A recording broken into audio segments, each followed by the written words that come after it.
Hello everybody and welcome to Nathan on Shuffle and to my latest episode of New Music Weekly.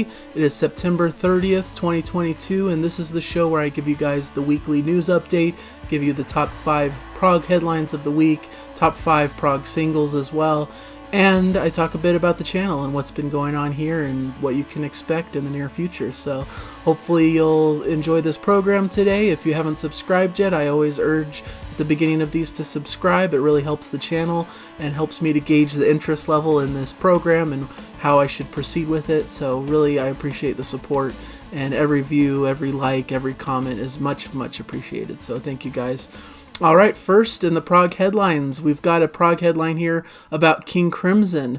There's a new King Crimson at 50 documentary that's launching in October for a limited time. DGM Limited has announced the public launch of the highly anticipated documentary In the Court of the Crimson King, King Crimson at 50, directed by Toby Amies, and a carefully choreographed global event. It's going to be available for one day only in select independent cinemas worldwide on Wednesday, October 19th, with a specially filmed introduction. And this will be followed on Saturday, October 22nd by a special stream screening in London with live introduction by Robert Fripp and Q&A with the director and band members. The whole event and movie is going to be available live worldwide on the nugs.net platform and available through video on demand for a 24-hour period thereafter to allow fans at different time zones to see it. And then a Blu-ray DVD release and a larger box set will follow with never-before-seen live performances of the band, outrageous outtakes, and hours of unreleased additional footage. So should be a cool experience to see this. It sounds like they're doing it worldwide in a special format, but also to stream it a few days later. So hopefully you guys can catch that one if you're big King Crimson fans. And if you can't catch it for this event, it looks like it will probably be available in a later date on a Blu-ray DVD release. So no problem being able to access and check this out. Seems like it should be fun. 50th anniversary of the band. The film explores the acute suffering and transcendent glory experienced by current and former members of King Crimson, allowing the audience an intimate and sometimes uncomfortable insight into the musicians' experience as they confront life and death head-on in the world's most demanding rock band. So not only a film about a group that has been creatively active for 50 years, but it's also a film about music, why it matters, and the painful sacrifice artists have to make in order to create work that changes people's lives, but with jokes. So it should be a fun event, humorous, but also important. So I wanted to mention that. Another 50th anniversary worth celebrating. Item number 2 is Mike Oldfield's Tubular Bells, celebrating its 50th anniversary with a new recording by the Royal Philharmonic Orchestra. So the Tubular Bells album took the world by storm when it launched in 1973. Nearly 50 years later, it continues to sell over 100,000 albums per year, a total of 17.5 million copies sold worldwide and 18 million streams. So landmark album, very important to many in the prog landscape especially. So set for release on October 28th is this big 50th anniversary edition performed by the highly regarded Royal Philharmonic Orchestra with the London Contemporary Voices Choir.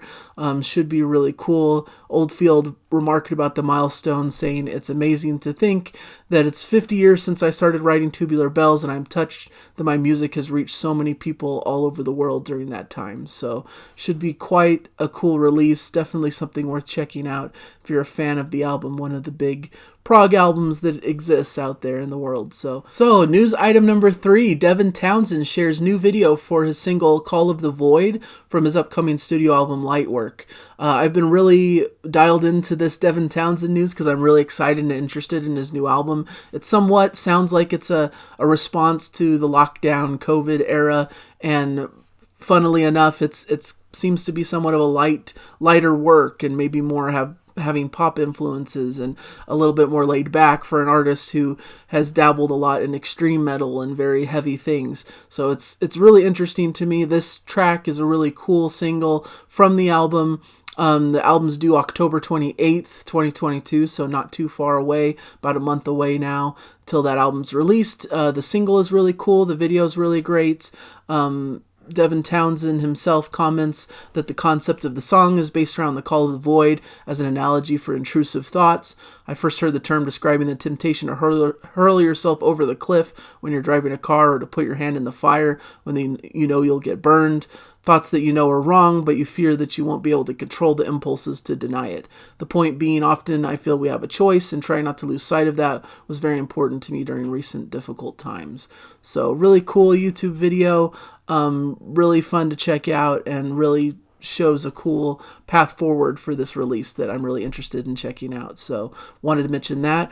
Item number 4, another new single being released that I thought was notable, from this time from David Longdon and his posthumous solo album Door 1. The track is called Love Is All. The album comes out October 14th, 2022, and as I've mentioned several times in the show, David Longdon was the frontman, multi-instrumentalist, writer, all those things for Big Big Train. Unfortunately, he passed away last year. Very tragic and very sad for fans of the band, of course, and the band itself, obviously, and family members and all of that. But they're coming out with a release of his posthumous work, which it sounds like the album was about 90% finished when he passed. So several key members of family and band members and such decided that he would want this to be released and finished it up for him. And so it's a cool release that's coming out that I'll definitely cover on the channel. But this is a really beautiful single from it, Love Is All, which I believe looks like is the final track for the album, and just a beautiful one at that. So definitely one to check out if you're a Big Big Train fan. Definitely a cool track, and really, really lovely, and really showcases his abilities and his talents. So really excited for that. Item number 5, Magenta announced ambitious new orchestral album, The White Witch. Magenta is a Welsh prog rock band, very much in the symphonic element, very much has little hints of Yes and Genesis and all of the classic artists. Female front lead singer, Christina Booth, of course, is such an important part of the sound, and Robert Reed is the keyboard player and really does a lot of the creative behind the band. So this is a really interesting release that's coming out October 31st. The White Witch, a symphonic trilogy. They're really embracing this orchestral sound. And really it features 2 tracks from prior albums. The White Witch is a track from the debut Revolutions, and then it's going to feature Lust from 2004's Seven. The new album reworks these 2 tracks in a majestic orchestral version, and then adds a 3rd track, a new track, to complete it. So it should be a really cool work that blends the prog elements with this more orchestral feel. And there's a little bit of a teaser trailer online if you want to seek that out, that showcases maybe the sound that you can expect. And so it seems like this is going to be a really cool release if you're a fan of the group, or fan of just orchestration and symphonic prog and combining those worlds together. So it should be a really cool one to check out, and should be something to look for. And they're also embarking on a short run of English and Welsh dates in October with support from Tiger Moth Tales. So really cool news in that camp, so check that one out. And so the top five prog singles we've got on the list: Devin Townsend's Call of the Void that I mentioned, David Longdon's Love Is All, but I've also put in Polyphia and their new track Ego Death, which features Steve Vai. They have an upcoming album, Remember That You Will Die, on October 28th. Follow up to 2018's New Levels, New Devils. They're a cool band that has been getting somewhat of some notoriety, I think. They're instrumental. They do this really complex, cool instrumental music that's unlike anything you've heard before. It kind of blends some of that progressive spirit, but also some electronica elements with the drum work and things like that.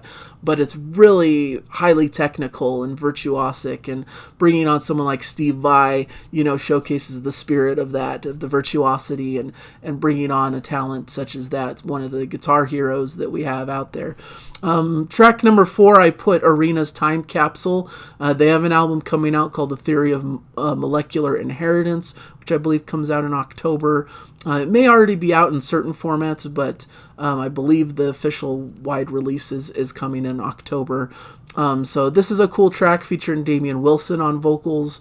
Really like it. Really portends a good future for the album and what to expect from the music on that, so that's cool. And then I also included a track from Gandalf's Fist called Sacrament from their upcoming album, Widdershins, coming out on November 12th. So this is the first taste of that album, and it's a bit of a rollicking rocker. It's a really cool song, really has a very energetic driving feel to it, and I was enjoying it, so that should be a fun release to look forward to as well. So those are the big items I have for you guys today. Sorry, keeping it a little bit short and a little bit tight this week because I'm about to go off to an adventure to see Porcupine Tree live in concert with my dad, making kind of a day trip out of it, so it's going to be a fun time. Right after I finish getting this assembled, I'm going to be going off to that in LA at the Greek Theater, so that should be a fun experience.